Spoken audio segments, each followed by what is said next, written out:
വിശുദ്ധ ലൂക്കോസിന്റെ സുവിശേഷം 11-ാം അധ്യായം 28-ാം വാക്യം. ദൈവവചനം കേട്ട് അത് പാലിക്കുന്നവർ കൂടുതൽ ഭാഗ്യവാന്മാർ. വലിയ ഒരു സ്ഥാനത്തേക്ക് ദൈവവചനം കേൾക്കുന്നവരെ ഉയർത്തി വയ്ക്കുകയാണ്.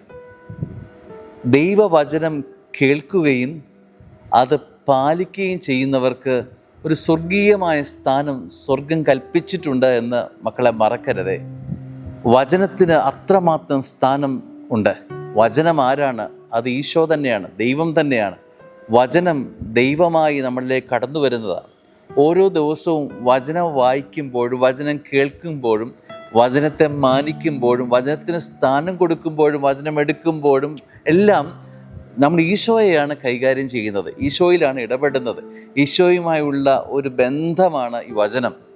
അപ്പോൾ ദൈവവചനം കേൾക്കുകയും അത് പാലിക്കുകയും, വചനം കേൾക്കുക മാത്രമല്ല അത് ജീവിതത്തിൻ്റെ ഭാഗമാക്കി മാറ്റി ചെയ്യുന്നവർ കൂടുതൽ ഭാഗ്യവാന്മാർ.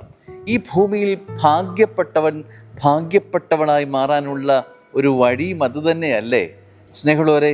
ഒരു ചെറിയ വേദപുസ്തകം, വചനം ഭാഗം നമ്മൾ ഒരു ദിവസം വായിക്കുമ്പോൾ സ്നേഹമുള്ളവരെ, ആ മുഹൂർത്തത്തിൽ നീ ഭാഗ്യവാനായി മാറുകയാണ്, ഭാഗ്യവതിയായി മാറുക. ലോട്ടറി എടുക്കുമ്പോഴല്ല സ്നേഹമുള്ളവരെ. ഭാഗ്യങ്ങൾ എങ്ങനെയാണ് നമ്മൾ എണ്ണുന്നത്?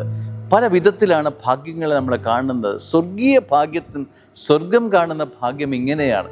ദൈവവചനം അത് കേൾക്കുകയും അത് പാലിക്കുകയും ചെയ്താൽ മകനെ മകളെ നീ ഭാഗ്യവാനായി മാറും, ഭാഗ്യവതിയായി മാറും.